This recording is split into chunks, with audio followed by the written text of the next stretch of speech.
Hello all. तो आज के लेक्चर में हम लोग सोशियोलॉजी और सोशल साइंसेस के बीच के रिलेशन को अंडरस्टैंड करेंगे। वैसे सोशियोलॉजी खुद में भी सोशल साइंस का ही एक हिस्सा है। तो सबसे पहले तो आप लोगों को यह पता होना चाहिए कि what is the meaning of social science. Social science का मतलब क्या है? सोशल साइंस का मतलब क्या रहता है कि जब हम लोग साइंटिफिक वे से सोसाइटी को अंडरस्टैंड करने की कोशिश करते हैं, सोसाइटी की जो अलग अलग कैरेक्टरिस्टिक्स हैं, सोसाइटी का जो अलग अलग नेचर है, चाहे मैं उस सोसाइटी की इकोनॉमी की बात करूं, चाहे मैं उस सोसाइटी की पॉलिटिकल स्ट्रक्चर की बात करूं,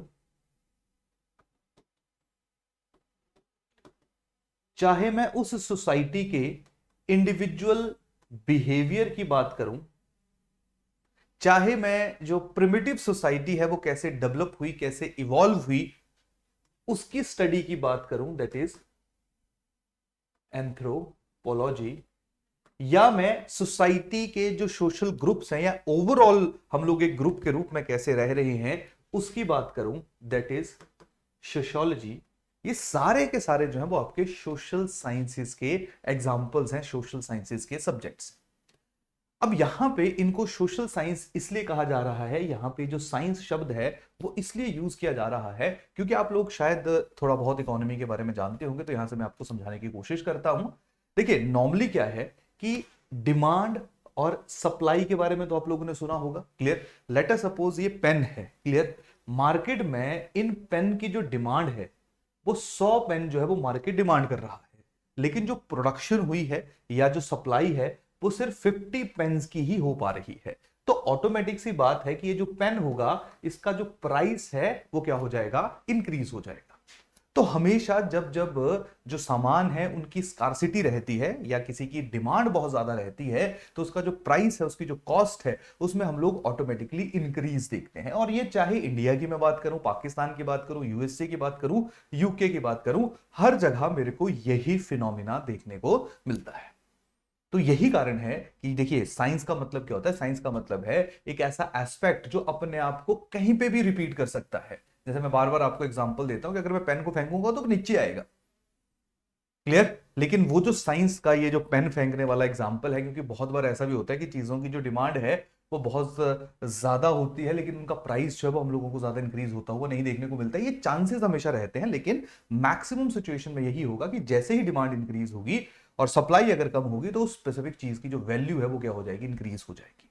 तो यही कारण है जो सोसाइटी से रिलेटेड इंपॉर्टेंट एस्पेक्ट्स होते हैं, चाहे सोसाइटी की इकोनॉमी है, उनकी पॉलिटी है, उनकी साइकोलॉजी है, उनका पूरा इतिहास है, प्रिमिटिव सोसाइटी की अंडरस्टैंडिंग है, क्लियर, वो सारे का सारा जो है उसको हम लोग साइंस कहते हैं। और साइंस इसलिए कहा जाता है क्योंकि हर एक जो हमारा सब्जेक्ट जो कि मैंने यहां पे लिखा हुआ है उसके लिए अलग अलग टाइम पे थ्योरी बिल्डिंग हुई है। थ्योरी का मतलब है कि अगर कोई एक इंपॉर्टेंट इवेंट हो रहा होगा तो वो अपने आप को मैक्सिमम चांसेस रहेंगे कि वो अपने आप को रिपीट करने की कोशिश करेगा।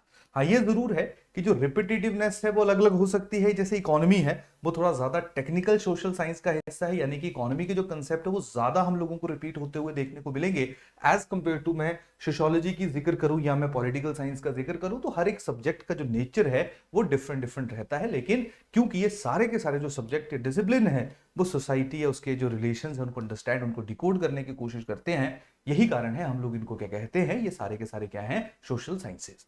आसान भाषा में जो ह्यूमन बिहेवियर या इंसान जहां पे इन्वॉल्व हो जाता है, जो इंसान के अलग अलग रिलेशंस या अलग अलग एस्पेक्ट्स को अंडरस्टैंड या डिकोड करने की कोशिश करते हैं सब्जेक्ट्स, उनको हम लोग क्या कहते हैं, उनको हम लोग सोशल साइंसेस कहते हैं, क्लियर। और कुछ हमारे ऐसे सब्जेक्ट भी रहते हैं जिनका इंसान से कोई लेना देना नहीं है, वो इंसान की जो इमोशंस हैं, उनकी जो भावनाएं हैं, उनके ऊपर कोई इंपैक्ट उनका नहीं पड़ता है, उनको हम लोग कहते हैं नेचुरल साइंसेस।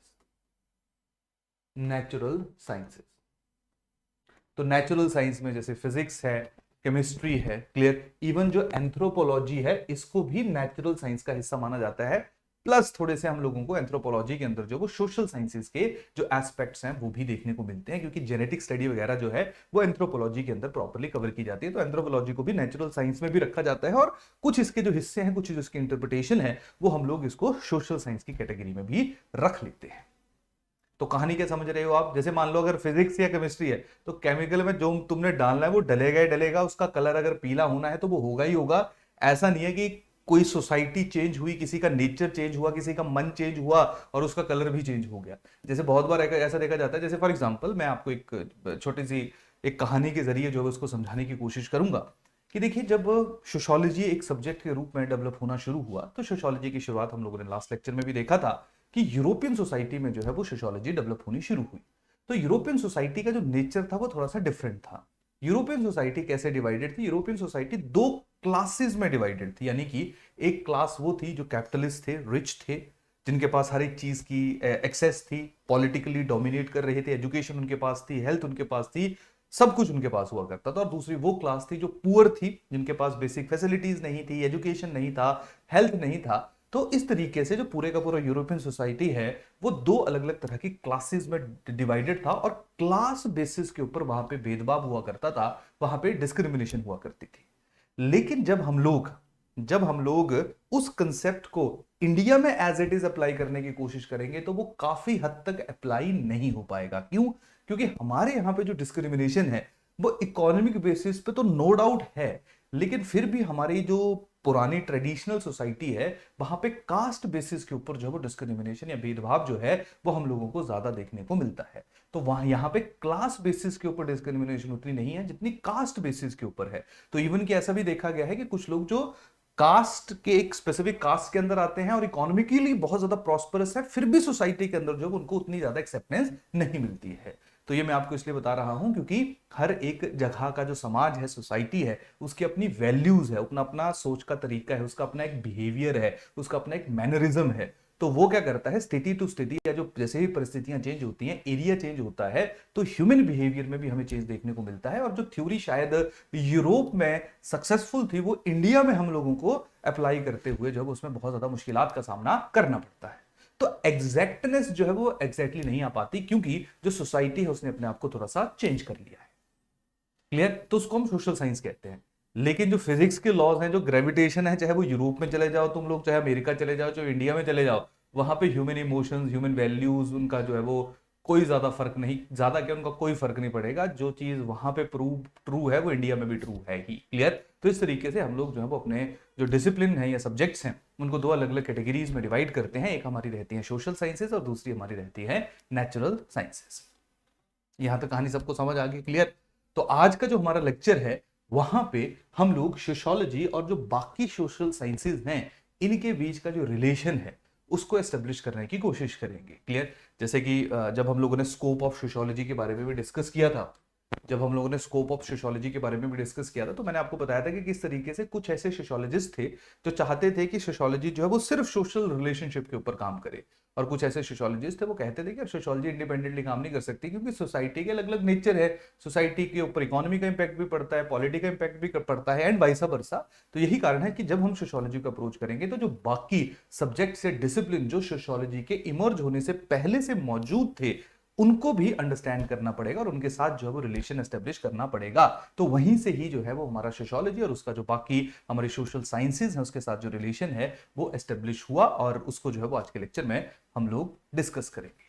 लेकिन उसके साथ साथ क्योंकि सोशियोलॉजी डिफरेंट सब्जेक्ट है, इकोनॉमिक्स डिफरेंट है, एंथ्रो डिफरेंट है, साइकोलॉजी डिफरेंट है, हिस्ट्री डिफरेंट सब्जेक्ट है, तो सबसे पहले हम इनके डिफरेंसेस को भी जानेंगे कि सोशियोलॉजी और हिस्ट्री में क्या फर्क है, सोशियोलॉजी और इकोनॉमिक्स में क्या डिफरेंस है, और साथ में हम ये भी देखेंगे कि किस तरीके से ये एक दूसरे के लिए जरूरी है, किस तरीके से एक दूसरे के बिना जो है वो कभी भी पूरे नहीं हो सकते, कैसे ये सब्जेक्ट एक दूसरे की हेल्प कर रहे हैं, कैसे ये सब्जेक्ट एक दूसरे की मदद कर रहे हैं। क्लियर? तो ये हमारा आज का टॉपिक रहेगा। होपफुली आपको थोड़ा सा समझ आया होगा कि हम आज के लेक्चर में क्या करने जा रहे हैं। इससे पहले जो लेक्चर है होपफुली आपने उसको पढ़ा होगा ढंग से। लास्ट लेक्चर में हम लोगों ने इमर्जेंस ऑफ सोशियोलॉजी के बारे में डिस्कस किया था। हमने देखा था कि कैसे यूरोप के अंदर बहुत मेजर ट्रांसफॉर्मेशन हुई, जहां पे सोशल, पॉलिटिकल, इकोनॉमिक, इंटेलेक्चुअल हर तरह का जो स्पेस है या साइंस एंड टेक्नोलॉजिकल डेवलपमेंट वो चेंज हुआ, जिसने सोशियोलॉजी की इमर्जेंस को लीड किया। चाहे वो जो मॉडर्निटी है उसके पॉजिटिव एस्पेक्ट्स हैं, उन्होंने भी सोशियोलॉजी को इमर्ज करने में मदद की, चाहे वो मॉडर्निटी के नेगेटिव एस्पेक्ट्स हैं जहां पे हमने अर्बनाइजेशन, या मैं ऐसा कहूं कि अनकंट्रोल्ड अर्बनाइजेशन, क्योंकि अर्बनाइजेशन नेगेटिव कंसेप्ट नहीं है, uncontrolled urbanisation, poverty, unemployment, hunger, disease, इस तरह के नेगेटिव एस्पेक्ट्स भी हम लोगों ने मॉडर्निटी के टाइम के अंदर जो है वो रेजोनेट होते हुए देखे, जिन्होंने सोशियोलॉजी को एक डिसिप्लिन, एक सब्जेक्ट के रूप में एस्टेब्लिश करने में और ज्यादा मदद की। क्लियर? तो होपफुली अभी तक की जो पूरी कहानियां हैं, पूरी जो स्टोरीज हैं, वो आप लोगों को समझ आ गई होंगी। तो आज का जो हमारा लेक्चर है, वहां पे सबसे पहले जिस सोशल साइंस के साथ हम सोशियोलॉजी के रिलेशन को जो है वो एस्टेब्लिश करेंगे, वो है इकोनॉमिक्स। तो पहले तो इन दोनों का जो मेजर डिफरेंस है उसको जान लेते हैं, फिर उसके साथ साथ जो है वो हम लोग देखेंगे कि कैसे ये दोनों एक दूसरे के लिए जरूरी है और दोनों के बीच का जो रिलेशन है वो कैसे हमें स्पेसिफिक टाइम पे देखने को मिलता है। देखिए, अगर मैं इकोनॉमिक्स की बात करूंगा तो इकोनॉमिक्स का जो मेन ऑब्जेक्टिव रहता है, जो इकोनॉमिक्स बना है, एक सब्जेक्ट के रूप में डेवलप हुआ है, तो इसका मेन ऑब्जेक्टिव रहता है प्रोडक्शन और डिस्ट्रीब्यूशन।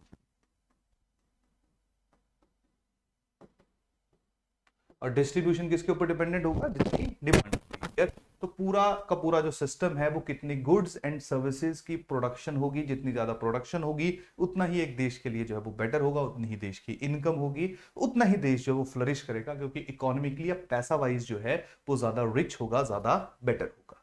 तो इकोनॉमी का जो पूरे का पूरा गेम रहता है वो स्पेसिफिक एलिमेंट्स के ऊपर रहता है, यानी कि इकोनॉमी प्रोडक्शन के जो मोड्स हैं उनको अंडरस्टैंड करेगी, प्रोडक्शन को कैसे इंक्रीज किया जा सकता है उसके ऊपर फोकस करेगी, कैसे बेटर डिस्ट्रीब्यूशन चैनल जो वो बनाए जा सकते हैं, या कैसे गुड्स एंड सर्विसेज को अच्छे तरीके से जो वो डिस्ट्रीब्यूट किया जा सकता है उसके बारे में डिस्कस करेगी, कैसे डिमांड और सप्लाई किसी भी एक गुड या सर्विस जो है उसकी वैल्यू को डिसाइड करेगा। ये पूरे के पूरी जो स्टडी है वो इकोनॉमिक्स के अंदर की जाएगी। अगर हम लोगों को इन्फ्लेशन देखने को मिल रही है तो उसका भी कोई ना कोई जो है वो फैक्टर उसके लिए रिस्पॉन्सिबल होगा। वो शायद ऐसा हो सकता है कि कंट्री जो है वो उसके अंदर जो प्रोडक्शन है वो क्या हो गई हो, कम हो गई हो, जिसके कारण वो समाज, सोसाइटी या देश है वहां पे हम लोगों को इन्फ्लेशन होती हुई मिल रही है। तो आसान भाषा में जो इकोनॉमिक्स है वो उसका जो पूरे का पूरा फोकस रहता है, या जो उसकी पूरे की पूरी जो स्टडी है प्रोडक्शन, या आसान भाषा में ऐसा कहूं कि जो पैसा है, मनी है, उसी के ही सराउंडेड इकोनॉमी की स्टडी जो है वो घूमती रहती है। देखिए, क्योंकि इकोनॉमी की स्टडी जो एक स्पेसिफिक एस्पेक्ट के सराउंडिंग घूम रही है, यही कारण है कि इकोनॉमिक्स में ज्यादा चांसेस ये रहते हैं कि जो थ्योरी एक जगह के ऊपर सक्सेसफुल है, बट ये सोशल साइंस जो है वो with the passage of time रहता है। क्लियर? तो जो शायद आज इकोनॉमिकली बहुत ज्यादा अच्छा कर रही हैं ऑर्गेनाइजेशन, हो सकता है ऐसे 10 से 20 साल के बाद वो ना करें, क्योंकि हो सकता है उस स्पेसिफिक टाइम पे जो ह्यूमन नीड, डिमांड है वो काफी हद तक चेंज हो। लेकिन इकोनॉमिक्स पूरे का पूरा फोकस रहता है, जो इकोनॉमिक्स उसका पूरे का पूरा जो फोकस है वो पूरे का पूरा एक ही एलिमेंट के ऊपर केंद्रित रहता है, दैट इज मनी। कि मनी सप्लाई बढ़ानी है, कम करनी है, पैसा ज्यादा करना है, कम करना है, क्योंकि हर चीज, एम्प्लॉयमेंट, अनएम्प्लॉयमेंट, पॉवर्टी, इन्फ्लेशन, वो सारे का सारा जो है वो प्रोडक्शन, डिस्ट्रीब्यूशन, डिमांड, सप्लाई के ऊपर ही केंद्रित रहता है, या मनी सप्लाई के ऊपर ही केंद्रित रहता है। तो यही कारण है जो इकोनॉमिक्स है वो ज्यादा अच्छे लॉज, अच्छे जो थ्योरीज हैं वो बिल्ड कर पाती है, जो ऑलमोस्ट हर जगह के ऊपर हम लोगों को अप्लाई होती हुई देखने को मिलती है। लेकिन आप एक चीज और समझिए कि जो इकोनॉमिक्स मॉडल यूएसए का है, यूएसए में कंप्लीटली कैपिटलिस्ट मॉडल है, यानी कि सारे जो मोड ऑफ प्रोडक्शन है वो प्राइवेट सेक्टर के पास है और अच्छा कर रहा है। सिमिलरली जो चाइना है, वहां पे मैक्सिमम जो मोड ऑफ प्रोडक्शन है वो या तो सरकार के कंट्रोल में है या सरकार उनको चला रही है, और चाइना भी अच्छा कर रहा है। तो अलग अलग जगहों के ऊपर अलग अलग थ्योरी, अलग अलग मॉडल जो वो सक्सेसफुल हो सकते हैं, लेकिन नॉर्मली ऐसा देखा जाता है कि जो इकोनॉमिक्स है उसमें जो थ्योरी बिल्डिंग हुई है वो ज्यादा इफेक्टिव होती है, और थ्योरी जो अलग अलग जगहों के ऊपर जब उनको अप्लाई किया जाता है तो वो अपने आप को सक्सेसफुली इंप्लीमेंट कर पाती हैं। तो इकोनॉमिक्स को जब हम पढ़ते हैं तो इकोनॉमिक्स का जो दायरा है वो काफी नैरो है, वो बहुत ज्यादा ब्रॉड नहीं है। लेकिन जब हम लोग सोशियोलॉजी जो है वो, क्योंकि पूरे के पूरी जो सोसाइटी है उसको स्टडी करती है, इसी कारण है वहां पे हम लोग को देखेंगे, अलग अलग रिलेशंस को देखेंगे, मैरिज को देखेंगे, डाइवोर्स को देखेंगे, किनशिप देखेंगे, क्लियर कास्ट सिस्टम देखेंगे, रिलीजन देखेंगे, सोशल स्ट्रैटिफिकेशन देखेंगे। क्लियर? तो सोसाइटी या सोशियोलॉजी में जब चीजों को पढ़ा जाता है तो बहुत ब्रॉड पर्सपेक्टिव लिया जाता है, और उस सोसाइटी का इकोनॉमिक नेचर कैसा है, पॉलिटिकल नेचर कैसा है, सोशल नेचर कैसा है, सारी की सारी चीजें जो है वो सोशियोलॉजी के अंदर पढ़ी है। तो जो सोशियोलॉजी है horizon है वो काफी ब्रॉड है, बट प्रॉब्लम है कि एक ग्रुप कैसे करती है, ग्रुप कैसे काम करता है, क्यों वो इकट्ठा है, क्यों वो सस्टेन कर रहा है, कैसे वो चेंज हो रहा है, क्योंकि सोशियोलॉजी उस सारे के सारे एस्पेक्ट को जो है वो कवर करती है। यही कारण है जब सोशियोलॉजी में कोई थ्योरी बिल्डिंग होती है तो उसकी जो रिपीटेटिवनेस है, उसकी जो थ्योरी है, वो उतनी ज्यादा स्ट्रांग, उतनी ज्यादा इंपैक्टफुल नहीं होती जितनी हम लोगों को इकोनॉमिक्स की देखने को मिलती है। तो होपफुली आपको ये रीजन या जो इसका जो मैंने अभी स्टेटमेंट दी, इसका जो कारण है वो पता चल गया होगा, क्योंकि इकोनॉमिक्स जो स्पेसिफिक सिर्फ पैसे वाले एस्पेक्ट के ऊपर जो वो काम कर रही है, तो ऑब्वियस बात है जब वहां पे थ्योरी बनेगी तो वो ज्यादा परफेक्ट हो सकती है। लेकिन सोशियोलॉजी क्योंकि मल्टीपल डायमेंशन ऑफ सोशियोलॉजी या सोसाइटी को रीड कर रही है, स्टडी कर रही है, यही कारण है यहाँ पे जो थ्योरी बिल्डिंग होगी वो आपको कंट्री टू कंट्री जो है वो चेंज होती हुई देखने को मिलेगी। जैसे मैंने आपको बताया कि जो क्लास बेसिस डिस्क्रिमिनेशन यूरोप के अंदर है, वो क्लास बेसिस डिस्क्रिमिनेशन को हम एज इट इज इंडिया में नहीं समझ पाते हैं। यहाँ पे हमें कास्ट बेसिस के ऊपर डिस्क्रिमिनेशन ज्यादा देखने को मिलती है, जो शायद दुनिया के किसी और कोने में नहीं है। तो यहाँ पे जो सोशियोलॉजी है, यहाँ पे जो सोसाइटी होगी वो थोड़ी डिफरेंट तरीके से यहाँ पे थ्योरी बिल्डिंग होगी एज कंपेयर टू अगर मैं यूरोपियन, अमेरिकन या इवन अफ्रीकन सोसाइटी की भी बात करूं। तो सबसे पहली बात तो या सबसे बड़ा और जो सबसे मेजर डिफरेंस है हम लोगों को सोशियोलॉजी और इकोनॉमिक्स में, वो ये देखने को मिलता है। ये तो चलिए एक डिफरेंस की बात होगी। लेकिन इसके साथ साथ जब हम लोग जिक्र करते हैं, जब हम लोग बात करते हैं, जो अभी थोड़ी देर पहले भी मैं बता रहा था, सोसाइटी है उसका जो पर्सपेक्टिव है, उसका जो होराइजन है, डोमेन है ना, उसका जो दायरा है, तो वहां पे सोसाइटी बहुत बार जो इकोनॉमिक पर्सपेक्टिव है उसको भी अंडरस्टैंड करने की कोशिश करती है। जैसे मैं यहाँ पे एक एग्जांपल लूंगा, होपफुली आप सब लोगों ने सुना ही होगा, कार्ल मार्क्स। तो अगर मैं कार्ल मार्क्स की बात करूं, इकोनॉमिस्ट भी माने जाते हैं, सोशियोलॉजिस्ट भी माने जाते हैं, लेकिन मेन जो उनकी थ्योरी है वो इकोनॉमी के ऊपर बेस्ड है, लेकिन सोशियोलॉजी में उसको बहुत ही अच्छे तरीके से समझा जाता है। कार्ल मार्क्स जो है, उन्होंने जो इकोनॉमिक सिस्टम है उसको या समाज के साथ रिलेट किया। उन्होंने बताया कि जो प्रेवलेंट इकोनॉमिक सिस्टम है उसके कारण ही जो सोसाइटी या समाज, उसके अंदर हमें मैक्सिमम प्रॉब्लम जो वो देखने को मिल रही है। क्योंकि उस जमाने में कैपिटलिज्म का दौर था, जहां पे, या जर्मनी के हैं कार्ल मार्क्स, क्लियर, उस जमाने में जो वो कैपिटलिज्म का दौर था, और वहां पे जितना भी मोड ऑफ प्रोडक्शन हुआ करता था, या जो वहां का कैपिटलिस्ट लोग हुआ करते थे, जो कंपनी के या इंडस्ट्रीज के ओनर थे, वो बहुत रिच हुआ करते थे, और जो वर्कर्स हुआ करते थे उनके पास बहुत ज्यादा अधिकार, बहुत ज्यादा राइट्स नहीं थे, काफी एक्सप्लॉइटेशन जो है वो वर्कर्स की हुआ करती थी। तो कार्ल मार्क्स यही कहता था कि यार जो सोसाइटी के अंदर इनइक्वालिटीज हैं, इनके लिए जो इकोनॉमिक सिस्टम है वो ही रिस्पॉन्सिबल है। तो अगर कार्ल मार्क्स वहां का इकोनॉमिक सिस्टम को लिंक नहीं करता सोसाइटी के साथ, तो जो सोसाइटी का नेचर था, जैसे फॉर एग्जाम्पल हम लोग मान लो देख रहे हैं कि जो पुअर है, जो गरीब है, उसकी पॉपुलेशन ज्यादा है, जो रिच है उसकी पॉपुलेशन जो है वो कम है। यही था। तो कार्ल मार्क्स यही कहता है, देखिए जो पुअर है उसको ऐसा लगता है कि जितने ज्यादा बच्चे पैदा होंगे उतने ही मल्टीपल हैंड्स जो है वो जनरेट होंगे, और उतना ही काम करेंगे वो जाके, जितना काम होगा उतना पैसा आएगा।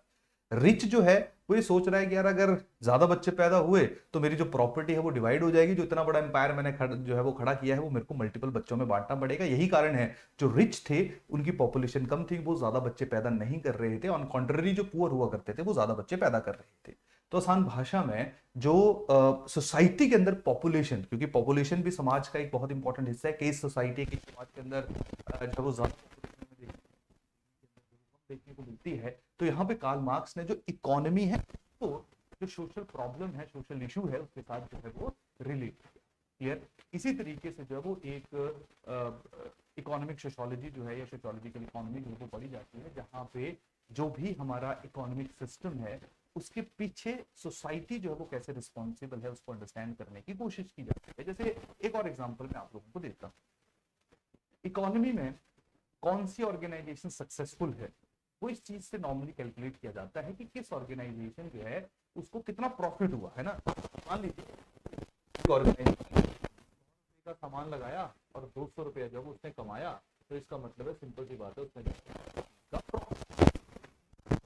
नॉर्मल नंबर से जो है वो देखा जाता है कि कौन सी चीज सक्सेसफुल है, कौन सी चीज सक्सेसफुल नहीं है। लेकिन जब उसको सोशियोलॉजी के पर्सपेक्टिव से देखा जाता है, अगर कोई ऑर्गेनाइजेशन सक्सेसफुल है तो मतलब है कि वहां जो सोसाइटी के लोग हैं वो काफी ज्यादा स्किल्ड है, वहां का जो समाज है उसकी कुछ ऐसी कैरेक्टरिस्टिक्स हैं जिसने ओवरऑल एक सोशल इंस्टीट्यूशन को, जो कि कंपनी है, जो कि ऑर्गेनाइजेशन है, उसको सक्सेसफुल होने में मदद की। तो सारी पर्सपेक्टिव है कि इकोनॉमी में नंबर में देखी गई कि उसने किसी एक ऑर्गेनाइजेशन की जो सक्सेस है, क्लियर। जैसे फॉर एग्जांपल अगर मैं बात करूं, शादी की बात कर लेता हूं, मैरिजेस की बात कर लेता हूं, तो हम लोग देखते हैं कि हमारे देश के अंदर, ठीक है, ज्यादा दूर तो क्यों जाए, हमारे देश के अंदर जो रूरल एरिया है वहां पे जो मैरिजेस है वो ज्यादा सक्सेसफुल है। सक्सेसफुल का मेरा मतलब है ज्यादा लंबी चलती हैं। अब सक्सेस का जो डेफिनेशन है वो पर्सन टू पर्सन जो वो वेरी कर सकता है as compare to rural areas. Overall अगर मैं इंडिया में शादियों की बात करूंगा तो अमेरिकन सोसाइटी है, यूरोपियन सोसाइटीज है, हमारे यहाँ की जो शादियां हैं वो ज्यादा लंबी चल रही हैं। यहाँ पे जो सेपरेशन या डिवोर्स रेट जो है वो बहुत ही ज्यादा कम है, क्लियर। तो इसका सिंपल सा कारण क्या है कि अगर मैरिज एक इंस्टीट्यूशन के रूप में सक्सेसफुल है तो इंडिया के अंदर है, तो इसका मतलब है कि इंडियन सोसाइटी, इंडियन समाज जो है वो उसके लिए कहीं ना कहीं रिस्पॉन्सिबल है। और वैसा उतनी अच्छी परफॉर्मेंस जो वो हम लोगों को यूएसए या यूके की देखने को नहीं मिल रही है। तो आसान भाषा में जब भी हम सोशियोलॉजी के अंदर किसी एक स्पेसिफिक इंस्टीट्यूशन को काम करते हुए देखते हैं, चाहे वो फिर इकोनॉमिक इंस्टीट्यूशन ही क्यों ना हो, तब हम लोग देखते हैं कि यार ये अगर ये सक्सेसफुल हो रहा है तो कहीं ना कहीं शायद जो समाज है, सोसाइटी है, उनका बिहेवियर, उनके गोल जो है वो एक दूसरे के साथ सिंक्रोनाइज हो रहे हैं, जिसके कारण जो है वो शायद कोई भी कंपनी या कोई भी ऑर्गेनाइजेशन जो है वो अपने आप को सक्सेसफुल या अपने आप को जो है वो सक्सेसफुली रन कर रही है। इकोनॉमी में डिफरेंट तरीके से देखा जाता है। और इनिशियल स्टेजेस पे थोड़ा सा मैं आपको दो तीन चीजें और भी बता देता हूं। देखिए स्टार्टिंग में पता क्या होता था, जैसे मैं आपसे दो तीन सवाल यहां पे पूछता हूं। मान लीजिए आप किसी एक कंपनी के अंदर काम कर रहे हैं, आपको बहुत ज्यादा पैसा मिल रहा है, क्लियर। पैसा जो वो ज्यादा, आपको पता है कि जितना ज्यादा काम करोगे उतना ज्यादा पैसा मिलेगा। तो क्या वो कंपनी हमेशा प्रॉफिट में रहेगी? इसका जवाब है नहीं। स्टार्टिंग में तो इंसान पैसों के लिए काम करता है कि पैसा मिलता रहेगा तो काम करता रहेगा, लेकिन एक टाइम ऐसा आ जाता है, क्योंकि अल्टीमेटली हम सारे के सारे लोग जो है वो सोशल एनिमल हैं। हम सब लोगों को रिकॉग्निशन चाहिए, हम सब लोगों ने गॉसिपिंग करनी है, हमने एक दूसरे की बात यहाँ से वहां करनी है, क्लियर। दूसरा मेरे को अप्रिशिएट करे, मेरे को अच्छा लगेगा। तो ह्यूमन जो है वो अदर देन मनी, जो सोशल नीड्स उसकी हैं, जो नीड ऑफ रिकॉग्निशन है, उसके लिए भी काम करता है। तो यही रीजन है कि जो ऑर्गेनाइजेशन है, जैसे जब अमेरिका में स्टार्टिंग में एडमिनिस्ट्रेशन को स्टडी किया जा रहा था, कंपनीज को स्टडी किया जा रहा था, तो इनिशियल जो थ्योरी बिल्डिंग हुई अमेरिका के अंदर, तो वो क्या कहते थे, वो कहते थे कि यार अगर मान लो कोई कंपनी ज्यादा प्रॉफिट कमाना चाहती है तो एक काम करो कि जितना पैसा कंपनी कमा रही है उतना पैसा अपने एम्प्लॉइज को दे दो।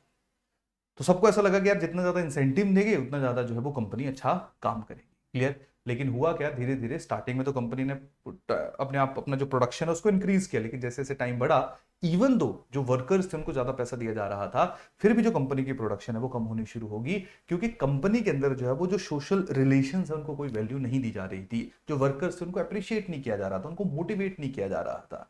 तो अगर मान लो कोई भी एक समाज है, वहां पे अगर सोशल एंगल जो है वो मिसिंग है, कि लोग आ रहे हैं जा रहे हैं, ना कोई इंटरेक्शन है, ना कोई रिकॉग्निशन है, क्लियर, ना ही कोई अप्रिसिएशन है, तो शायद वो ऑर्गेनाइजेशन जो है वो ज्यादा लंबे टाइम तक काम नहीं कर पाएगी। तो सोशियोलॉजी जो है वो जो सोशल फैक्टर्स हैं, जो शायद एक लोगों को एक दूसरे के साथ जोड़ते हैं, उनके ऊपर जो वो काम करेगी। और किसी भी एक ऑर्गेनाइजेशन की सक्सेस जो है उसको उन सोशल फैक्टर्स को जो है वो क्रेडिट देगी। But at the same time एक चीज और भी समझिए कि सिर्फ आप ऑर्गेनाइजेशन में आ रहे हैं और आपके बहुत ज्यादा दोस्त हैं और आपको पैसा नहीं मिल रहा है, तब भी कुछ नहीं होगा। तो आसान भाषा में जो सोशियोलॉजिकल डायमेंशन है एंड इकोनॉमिक डायमेंशन है, वो दोनों ही किसी भी एक देश को, किसी भी एक कंपनी को रन करने के लिए जो है वो बहुत ज्यादा जरूरी है। समझ आ रही कहानी के लिए? आ रही? क्लियर। जैसे अब मैं एक और एग्जांपल देता हूं आपको कि मान लीजिए पॉवर्टी है, गरीबी है, तो किसी एक इकोनॉमिस्ट के लिए पॉवर्टी को कैसे रिमूव किया जाए? जैसे इंडिया में क्या करते हैं कि जो गरीब लोग हैं उनको कुछ मिनिमम पैसा दे दो, ठीक है जी, उनको 1,000 रुपया दे दो, 2,000 दे दो, 10,000 दे दो, क्योंकि एज पर द इकोनॉमिक्स या अकॉर्डिंग टू द इकोनॉमिस्ट पैसा जो है वो पॉवर्टी को रिमूव कर देता है। लेकिन जो सोशियोलॉजिस्ट है वो कहते हैं कि नहीं, पॉवर्टी जो है वो पैसे से नहीं होती, पॉवर्टी के रीजन आपको आइडेंटिफाई करने पड़ेंगे। क्या पॉवर्टी इसलिए है क्योंकि किसी एक एरिया में कास्ट बेसिस पे बहुत ज्यादा डिस्क्रिमिनेशन हो रही है, या क्लास बेसिस पे बहुत ज्यादा डिस्क्रिमिनेशन हो रही है, जहां पे एक स्ट्रेटा ऑफ द सोसाइटी, एक सेक्शन ऑफ द सोसाइटी जो है वो एजुकेशन बेनिफिट्स उनको अवेल नहीं कर पा रहा है। जैसे हमारे देश का ही अगर मैं एग्जांपल लूंगा, अब तो चलिए चीजें बहुत अच्छी हुई हैं, लेकिन कुछ समय पहले ऐसा हुआ करता था कि जो lower strata of the society है, क्लियर, उनके पास एजुकेशन के जो बेनिफिट्स थे वो भी नहीं हुआ करते थे। अगर एजुकेशन नहीं होगी तो ऑब्वियस सी बात है एम्प्लॉयमेंट नहीं आएगी, एम्प्लॉयमेंट नहीं आएगी तो पैसा भी नहीं आएगा। तो सबसे बेटर है एज पर द सोशियोलॉजिस्ट कि आप सोसाइटी का जो डिस्क्रिमिनेशन है, सोसाइटी के अंदर जो भेदभाव है, कास्ट सिस्टम है, क्लास सिस्टम है, इसको टारगेट करो, जो पॉवर्टी अब खत्म हो जाएगी। इकोनॉमिस्ट बोलता है कि नहीं जी पैसा दे दो तो खत्म हो जाएगी। तो दोनों का तरीका सही है, लेकिन देखिए दोनों चीजें जरूरी हैं। सोसाइटी के अंदर जो डिस्क्रिमिनेशन है, समाज एक दूसरे के साथ अलग अलग जो ग्रुप्स हैं जो भेदभाव कर रहे हैं, डिस्क्रिमिनेशन कर रहे हैं, उसको एंड करना भी जरूरी है। But at the same time पैसा भी तो जरूरी है, खाना तो वहीं से खाओगे। अगर पेट नहीं भरेगा तो बाकी रिकग्निशन का करना क्या है। तो यही कारण है कि जब भी हम किसी प्रॉब्लम की बात करते हैं, मान लीजिए मैं पॉवर्टी की बात करता हूं, मान लीजिए मैं अनएम्प्लॉयमेंट की बात करता हूं, जो इकोनॉमी के पास उसके अपने सॉल्यूशंस हैं, सोशियोलॉजी के पास उसके अपने सॉल्यूशंस हैं, बट जब तक दोनों को हम लोग सिंक्रोनाइज नहीं करेंगे, जब तक दोनों को जो है वो हम लोग एक दूसरे के साथ नहीं जोड़ेंगे, तब तक इसको कभी भी सॉल्व नहीं किया जा सकता है। यही कारण है जो सोशियोलॉजी और सिंक्रोनाइज किया जाता है। काफी समझ आ रही नहीं आ रही? ठीक है, मान लीजिए पॉवर्टी का बहुत बड़ा कारण पॉपुलेशन है, पॉवर्टी का एक बड़ा कारण है वो पॉपुलेशन है, पॉवर्टी का एक बहुत बड़ा कारण जो है वो लैक ऑफ एम्प्लॉयमेंट है। तो इकोनॉमी जो है वो कोशिश करेगी कि एम्प्लॉयमेंट अपॉर्चुनिटी बनाए, ज्यादा से ज्यादा मोड ऑफ प्रोडक्शन खोले, क्लियर, ताकि ज्यादा से ज्यादा लोगों को जो वो नौकरी मिले।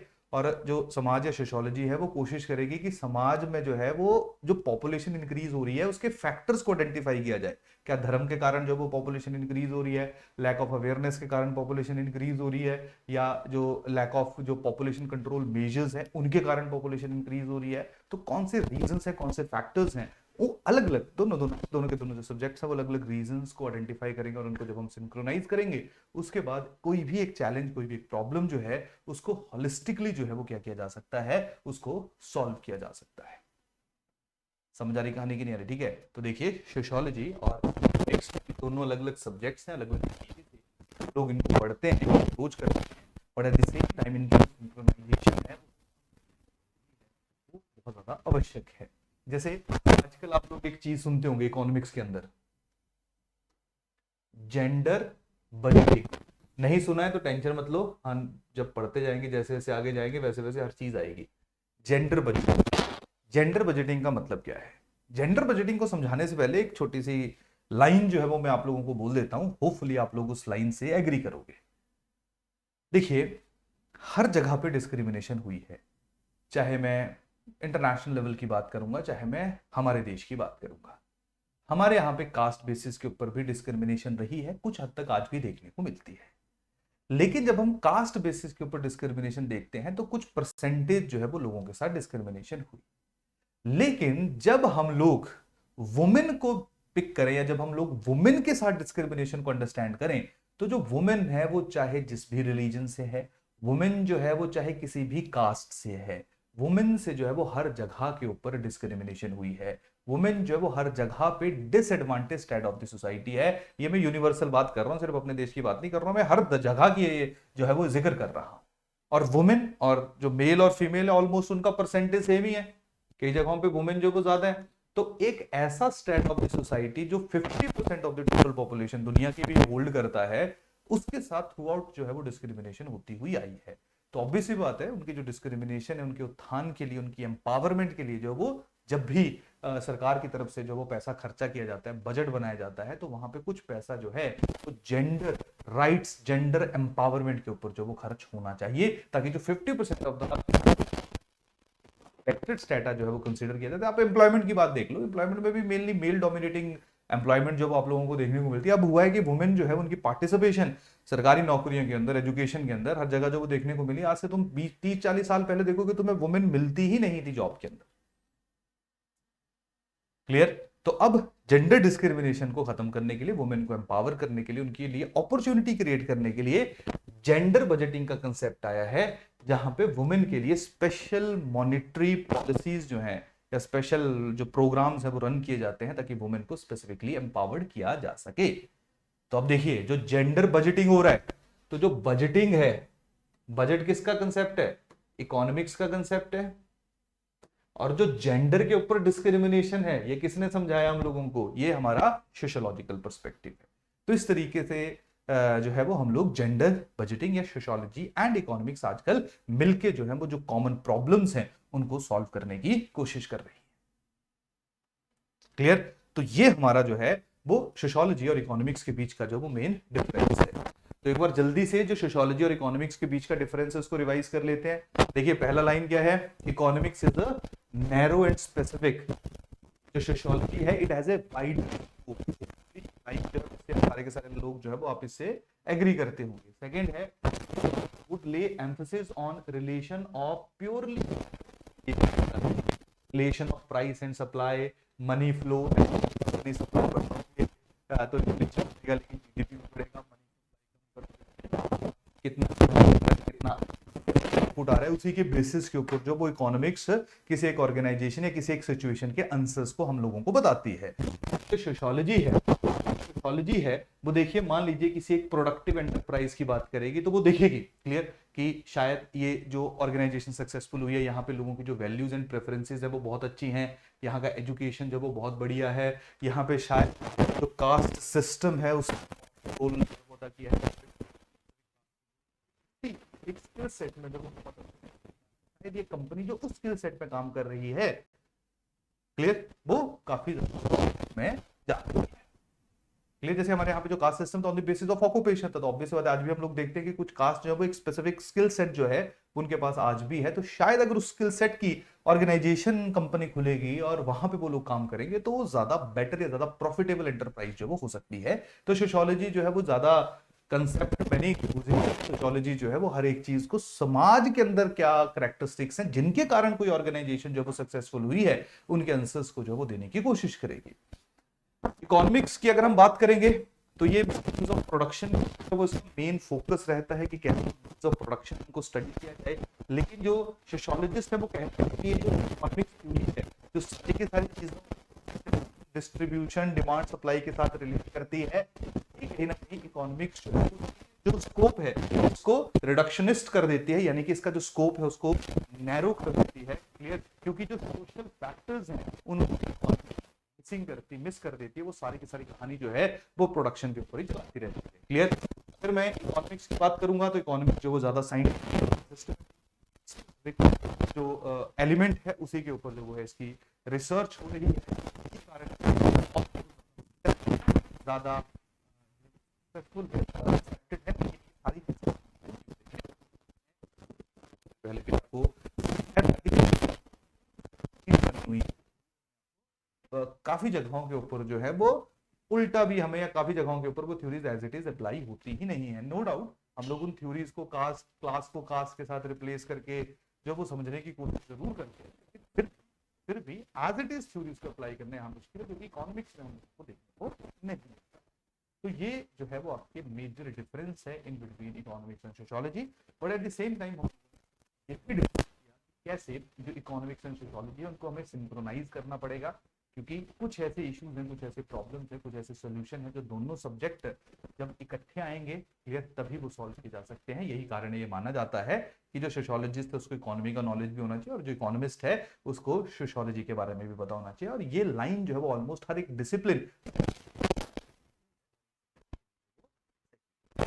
क्लियर। तो होपफुली जो पहला कंपैरिजन है वो आप लोगों को समझ आ गया। और देखिए जो मेन स्टार्टिंग में इतना ज़्यादा डिस्कशन में इसलिए कर रहा हूँ क्योंकि अब ज़्यादा टाइम हम लोग नहीं लगाएंगे, लेकिन यहाँ पे आपको थॉट प्रोसेस समझ आनी चाहिए कि रिलेशनशिप जब अंडरस्टैंड किया जाएगा तो पहले डिफरेंस जो है वो पता होना चाहिए, फिर उसके साथ साथ जो है वो कैसे ये दोनों का रिलेशन है, दोनों एक दूसरे को सपोर्ट करते हैं, कॉम्प्लीमेंट सप्लीमेंट करते हैं, इसके बारे में भी हम लोगों ने अपनी अंडरस्टैंडिंग है उसको डेवलप करना। अब चलिए सेकेंड हम लोग इन साइकोलॉजी क्लियर। साइकोलॉजी के बारे में तो आपको पता ही है लोग साइकोलॉजी की अगर मैं बात करूंगा, साइकोलॉजी जो है वो बेसिकली स्टडी ऑफ बिहेवियर है, जहां पे हम लोग किसी एक इंसान के बिहेवियर को लीजिए। जैसे मान लीजिए मैं आप लोगों को डर्कीम का एग्जांपल लेते हैं।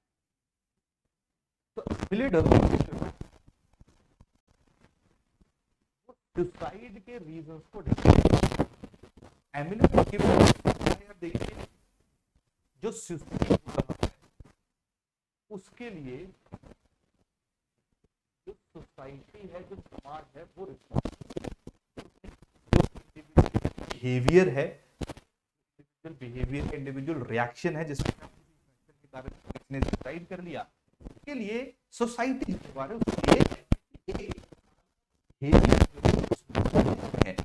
शायद स्टार्टिंग में जब इंट्रोडक्शन दी थी तब भी मैंने यहाँ पे आपको कैसे जब कोई सुसाइड करता है शायद इसका मेंटल लेवल जो है वो सही नहीं था, तो नॉर्मली जो साइकोलॉजिस्ट हैं उनका यही जवाब रहता है, वो कहते हैं यार ये मेंटली डिस्टर्ब था, लेकिन सोशियोलॉजिस्ट कहते हैं कि नहीं जी ऐसा नहीं था, समाज के अंदर कुछ ऐसी सिचुएशंस बनी थी जिनके कारण या जिनमें अर्बनाइजेशन के कारण लोग जो बहुत ज्यादा गोल्स और एस्पिरेशंस को वो फुलफिल नहीं कर पा रहे हैं, तो वो ऐसा कर रहे हैं जो अल्टीमेटली जो वो सोसाइटी को कॉज कर रहा है। लेकिन साइकोलॉजिस्ट बिल्कुल डिफरेंट नहीं कहता, वो कहता है कि नहीं जी ऐसा नहीं है, वो इंडिविजुअली डिफरेंट था, उसको स्ट्रेस थी, उसको परेशानी थी, इसके कारण जो है वो उसने सुसाइड किया। तो जब हम लोग सोशियोलॉजी और साइकोलॉजी के बीच के डिफरेंस को जब अंडरस्टैंड करने की कोशिश करते हैं, तो वहां पे जो अलग अलग हमारे स्कॉलर्स हैं वो डिफरेंट डिफरेंट व्यू पॉइंट देते हैं। जैसे एमिली डर्किम ने तो क्लियरली कह दिया, उन्होंने कहा कि देखिए साइकोलॉजी वगैरह का कोई बड़ा रोल नहीं होता है, क्योंकि जो इंडिविजुअल बिहेवियर है उसका इम्पैक्ट देखने को मिलता है। इसी तरीके से एक जीएस मिलर्स है और कहते हैं कि देखिए सोसाइटी है ये अल्टीमेटली ह्यूमन बिहेवियर है, वो डिसाइड काम करेगी। इनका जो ओपिनियन है वो बिल्कुल डिफरेंट है। देखिए इंडिविजुअल मेरा आपका सबका बिहेवियर मिलके समाज बना रहा है, जो है वो डिसाइड कर रहा है कि समाज जो वो क्या करेगा। यही कारण है इट इज वेरी इंपॉर्टेंट अगर मैं ह्यूमन बिहेवियर को मैं अंडरस्टैंड कर लूंगा तो मेरे को पूरे समाज यही पूरे के पूरे समाज को चला रहे हैं। तो सोशियोलॉजी और साइकोलॉजी के बीच में हमें डाइवर्स व्यू पॉइंट भी देखने को मिलता है। एमिली डर्किम कहती है कि नहीं जी सोशियोलॉजी सब कुछ है, वो साइकोलॉजी को इंपैक्ट कर रही है, और जो कहते हैं कि नहीं साइकोलॉजी जो है वो सोशियोलॉजी को इंपैक्ट कर रही है। लेकिन कुछ समझदार लोग, समझदार तो मैं चलिए ये दोनों भी समझदार हैं, लेकिन कुछ लोग ऐसे हैं जो एक मिडिल पाथ, मध्य मार्ग जो है वो अपना रहे हैं। जैसे हम लोगों ने वेबर के बारे में भी डिस्कस किया था, सोशल एक्शन मैक्स वेबर का जो थोड़ा सा रेफरेंस के रूप में मैंने यूज किया। बाकी हम मैक्स वेबर जो है उनकी थ्योरी को जो पायनियर्स ऑफ सोशियोलॉजी पढ़ेंगे वहां पे बहुत ज्यादा डिटेल में कवर करेंगे। तो अगर मैं वेबर की बात करूंगा तो वेबर ने कहा कि सोसाइटी है वो इंडिविजुअल बिहेवियर को भी इन्फ्लुएंस करती है, और जो इंडिविजुअल महात्मा गांधी जो उसका एक अच्छे एग्जाम्पल के रूप में हम लोग ले सकते हैं कि किस तरीके से महात्मा गांधी जो उन्होंने अपने पर्सनल बिहेवियर को चेंज किया और उसका कहीं ना कहीं इंपैक्ट जो है वो हमारी फ्रीडम स्ट्रगल मूवमेंट के ऊपर पड़ा। तो समाज जो है वो इंडिविजुअल बिहेवियर भी, इंडिविजुअल साइकोलॉजी जो है वो भी कभी समाज को जो है वो इंपैक्ट कर सकती है। और उसी तरीके से जो महात्मा गांधी है उनके जो थॉट्स थे, उनका जो बिहेवियर था, जिस समाज में वो पले बड़े थे जहां पे बहुत ज्यादा रिलीजियस कम्युनिटी थी, तो यही रीजन था कि उनके जो थॉट प्रोसेस थे, राम राज्य की बात करना, क्लियर जैनिज्म के साथ या ना जो जैनिज्म की अहिंसा या बुद्धिज्म के जो अहिंसा के एस्पेक्ट्स थे उनको अपनाना, तो वो जो समाज जिस सोसाइटी में पले बड़े थे उनका इंपैक्ट जो वो महात्मा गांधी के बिहेवियर के ऊपर भी देखने को मिलता है। तो मैक्स वेबर जो सोशल एक्शन की बात करते हैं जहां पे सोसाइटी जो है वो इंडिविजुअल बिहेवियर को भी इन्फ्लुएंस करती है एंड रिवर्स भी होता है। तो कहीं ना कहीं सोशियोलॉजी और जो साइकोलॉजी है वो दोनों जरूरी है, वो दोनों इंपॉर्टेंट है, क्योंकि दोनों एक दूसरे को इन्फ्लुएंस कर सकती हैं, दोनों का इंपैक्ट जो है एक दूसरे के ऊपर हमें देखने को मिलता है। तो यही रीजन है कि इनको सेग्रीगेट करना बहुत मुश्किल है, लेकिन अगेन दोनों का ऑब्जेक्टिव डिफरेंट है। जो साइकोलॉजी है वो सिर्फ ह्यूमन बिहेवियर, इंडिविजुअल के ऊपर ज्यादा फोकस करेगी, जो सोसाइटी है उसका जो पर्सपेक्टिव रहेगा वो हमेशा क्या रहेगा।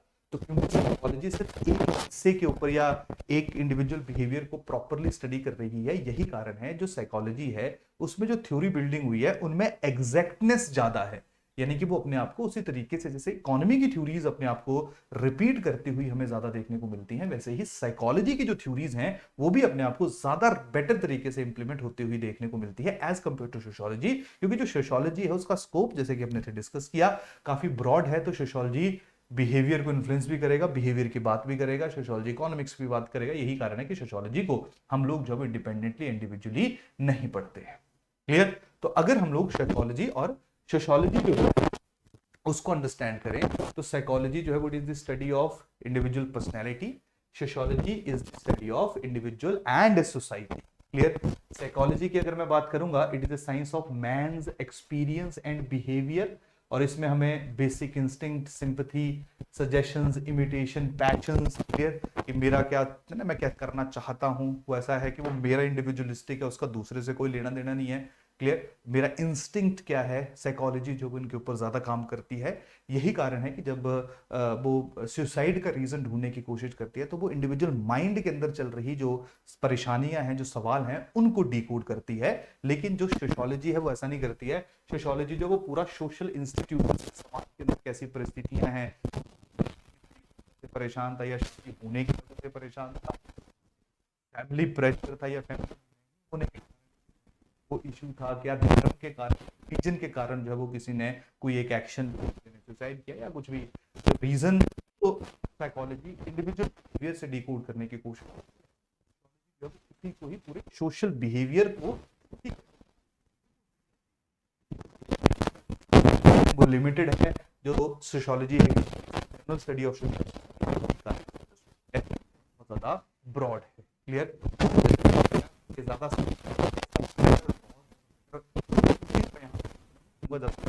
जो है वो साइकोलॉजी में डेवलप हुई है, इसमें थ्योरीज अच्छी डेवलप हुई है, लेकिन अगेन की जो एग्जैक्टनेस है वो कम है एज कंपेयर टू साइकोलॉजी और इकोनॉमिक्स, क्योंकि इन सब्जेक्ट में एक स्पेसिफिक डोमेन, एक स्पेसिफिक जो दायरा है उसके ऊपर काम किया गया।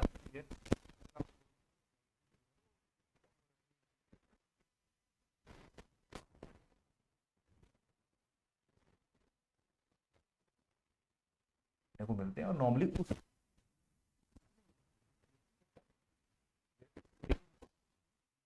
है कि हम लोग साइंस शब्द यूज कर रहे हैं। साइंस वही है जहां पे चीजें जो है वो आपको पहले से ही आप एंटिसिपेट कर सको कि ये ऐसा होगा। क्लियर? यही कारण है हम लोग इनको जो है social science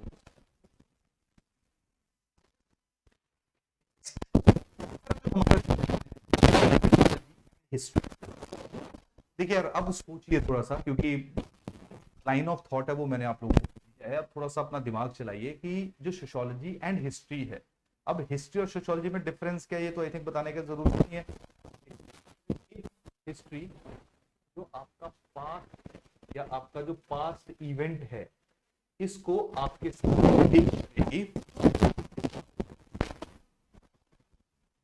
without any biasness, कि जी ये बता देगी कि जी पानीपत की लड़ाई हुई, पानीपत की लड़ाई में दो लोग थे, एक जीतता एक हारा,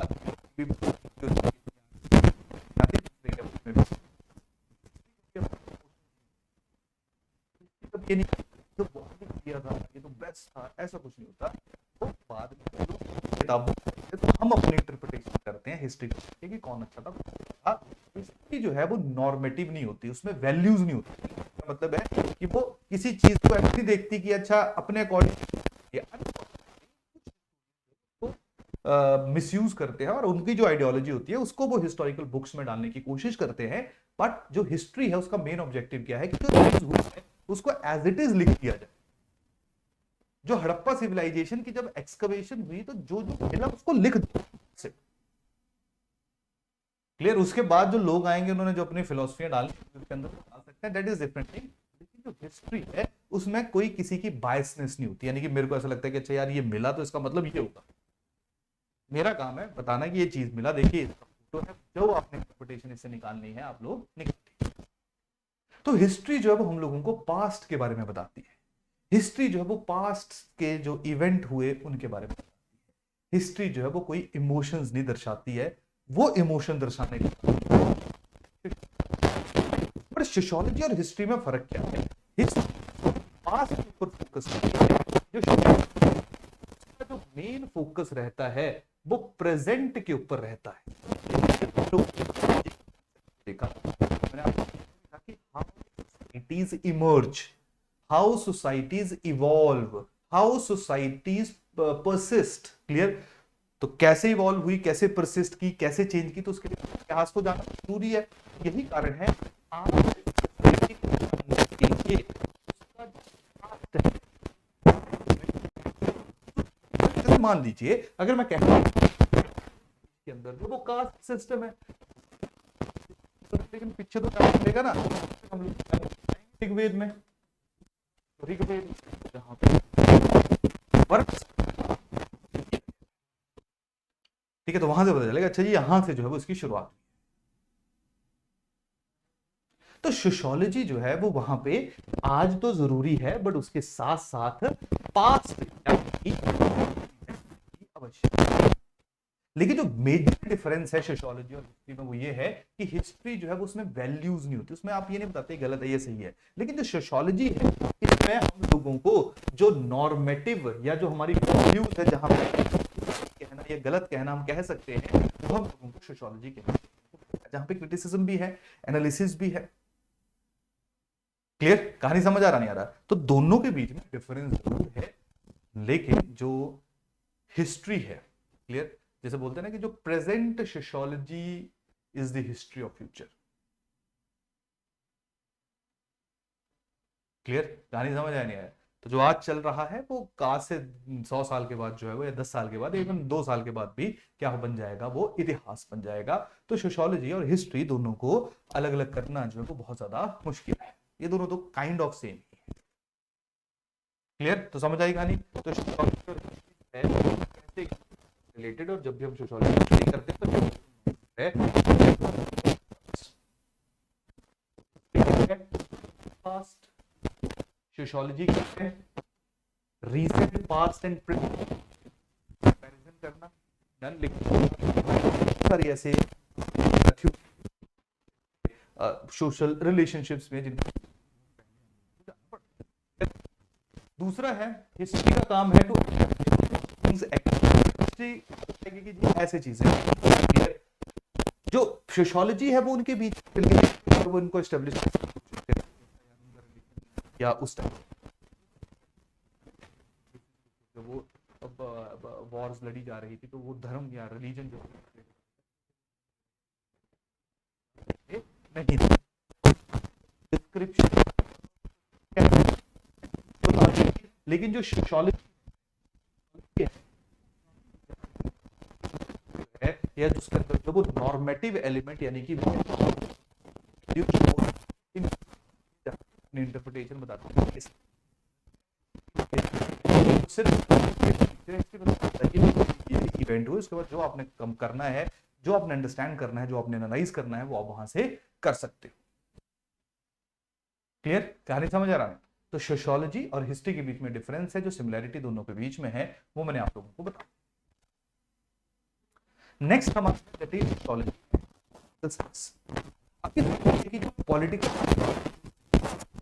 साइंस में क्या किया जाता है, देखिए पॉलिटिकल में जो हमारे यहां पे अलग अलग पॉलिटिकल इंस्टीट्यूशंस हैं वो कैसे होने चाहिए, क्यों है, कैसे होना चाहिए, कैसे राजनीति को रन किया जाना चाहिए, ये सब कुछ जो वो पॉलिटिकल साइंस में पढ़ा जाता है और पढ़ाया जाता है। पॉलिटिकल साइंस काफी पुराना सब्जेक्ट है, काफी पुराना डिसिप्लिन है, एरिस्टोटल, प्लेटो, सोक्रेटस, इन सब के बारे में, चाणक्य, इन सब के बारे में जो वो पॉलिटिकल साइंस या इनके द्वारा जो राजा को कैसे बिहेव करना चाहिए, स्टेट कैसे होनी चाहिए, कैसे जो है वो कंट्रोल किया जा सकता है, कैसे बड़े एम्पायर जो है स्टेब्लिश किए जा सकते हैं, ये सारी की सारी चीजें जो वो पॉलिटिकल साइंस में पढ़ी और पढ़ाई जाती है। क्लियर, उसके साथ साथ कैसे प्रॉपर एडमिनिस्ट्रेशन को रन करना है, क्योंकि जो सबसे इंपॉर्टेंट चीज है एडमिनिस्ट्रेशन, साइंस जब स्टडी किया जाता है तो उसका जो होराइजन है वो नीति और कैसे देश चलाना है, कैसे देश पे कंट्रोल एस्टेब्लिश करना है, वो उसका ज्यादा जिक्र करता है। सोशियोलॉजी जो है डिफरेंट है, लेकिन अब आप मैं एक पॉलिटिकल इंस्टीट्यूशन का एग्जांपल देते हैं, पॉलिटिकल पार्टी, ज्यादा दूर जाने की जरूरत नहीं,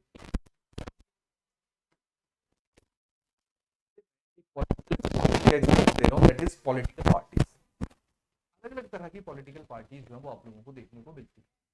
कुछ ऐसी पॉलिटिकल पार्टीज हैं जो सिर्फ एक स्पेसिफिक कास्ट या सिर्फ एक स्पेसिफिक रिलीजन से।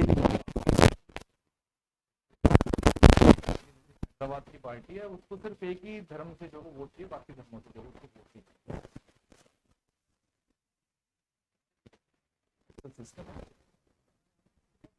मैक्सिमम नंबर ऑफ वोट्स होंगे वो जीत जाएगा। तो बस अगर किसी एरिया में जो वो 40%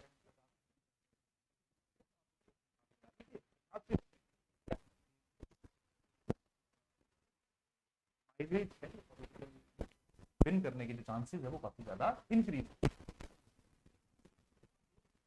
पॉलिटिकल साइंस एक पॉलिटिक्स जब अपना डिसीजन ले रही है या जब वो अपना इलेक्शन लड़ रही है, भाषा पे क्लियर, और ये सारे एस्पेक्ट्स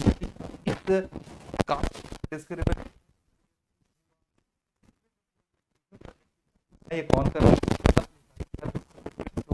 सारे। तो आसान भाषा में पॉलिटिकल साइंस को आपको रन करना पड़ता है, तो उनको भी जो समाज है, उनको भी जो सोसाइटी है, वहां पे जो रिलेशन है उनको समझना। तो बिना सोशियोलॉजी के पॉलिटिकल साइंस चल ही नहीं सकती है। तो यही पॉलिटिकल साइंस और सोशियोलॉजी आजकल जो ये तो एक चलिए इलेक्शन लड़ने का एक एग्जाम्पल। दूसरा प्रॉपर एडमिनिस्ट्रेशन काम करना, अगर मैं उसको डेमोक्रेसी एक डेमोक्रेसी की कैटेगरी। अब सवाल है कि एक डेमोक्रेसी के अंदर वेलफेयर सेंट्रिक सरकार जो है बन रही है। अब उस सरकार का काम जो है लोगों की भलाई के लिए काम करना है, तो पता भी तो होना चाहिए कि लोगों को परेशानी है, प्रॉब्लम्स है, क्या चैलेंजेस है, क्या इश्यूज है। जेंडर बेसिस पे डिस्क्रिमिनेशन हो रही है, कास्ट बेसिस पे डिस्क्रिमिनेशन हो रही है, एम्प्लॉयमेंट नहीं है, इन्फ्लेशन, महंगाई बहुत ज्यादा होगी हुई है। तो ये सारे रीजंस कौन आइडेंटिफाई कर रहा है? सोशियोलॉजी से जो है वो सारे जो सोशल इश्यूज हैं उनका पता चल रहा है, और प्रॉब्लम्स है उनको जो पॉलिटिकल साइंस है या पॉलिटिकल इंस्टीट्यूशंस हैं वो सॉल्व करने की कोशिश कर रहे हैं। सिंक्रोनाइज नहीं तो अल्टीमेटली अगर आपने अपना पॉलिटिकल इंस्टीट्यूशन या अपना देश बनाया भी हुआ है तो उसमें तो लोग ही है ना।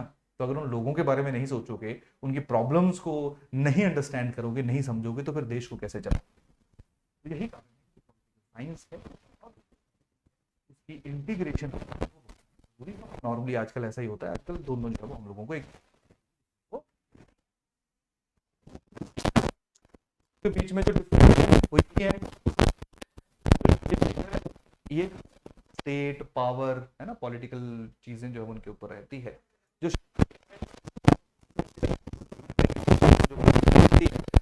पॉलिटिकल साइंस ज्यादा जो है वो पॉलिटिकल इंस्टीट्यूशंस के ऊपर जब इसका ज्यादा फोकस रहता है। लेकिन जैसे मैंने आपको थोड़ी देर पहले बताया कि दोनों का सिंक्रोनाइज करना जो वो बहुत ज्यादा जरूरी है, अगर आजकल मॉडर्न डेमोक्रेटिक कंट्री को जो है वो कोई भी अगर रन करना चाहता है। क्लियर। और लास्ट हमारा आज का है that is sociology and anthropology.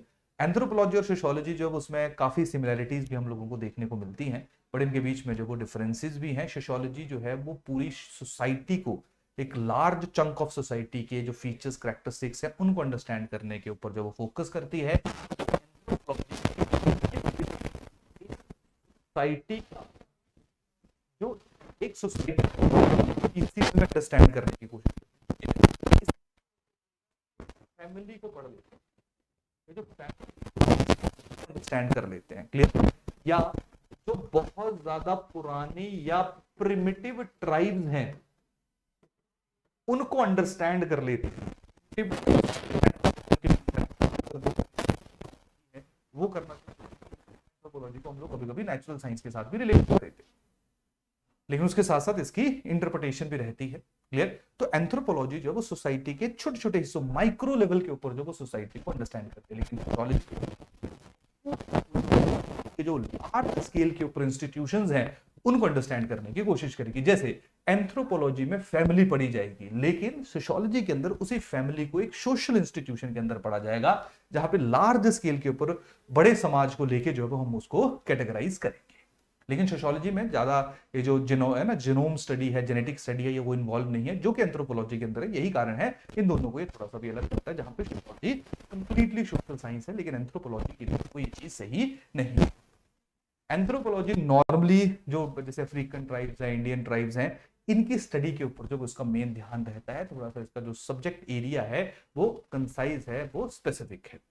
But at the same time anthropology में भी जैसे फैमिली कवर हो रही है, मैरिजेस कवर हो रही है, वो हम लोगों को सोशियोलॉजी में कवर होती है, किनशिप कवर हो रही है। तो दोनों का जो सब्जेक्ट मैटर है वो कुछ हद तक हमें सेम देखने को मिलता है। बस ये है कि एंथ्रोपोलॉजी ज्यादा स्पेसिफिक है, ज्यादा साइंटिफिक है as compare to sociology. Clear? लेकिन सोशियोलॉजी में जो थ्योरी बिल्डिंग है उसको अंडरस्टैंड करने के लिए जो है एंथ्रोपोलॉजी का भी मदद किया जाता है, एंड वैसा वर्सा। क्लियर?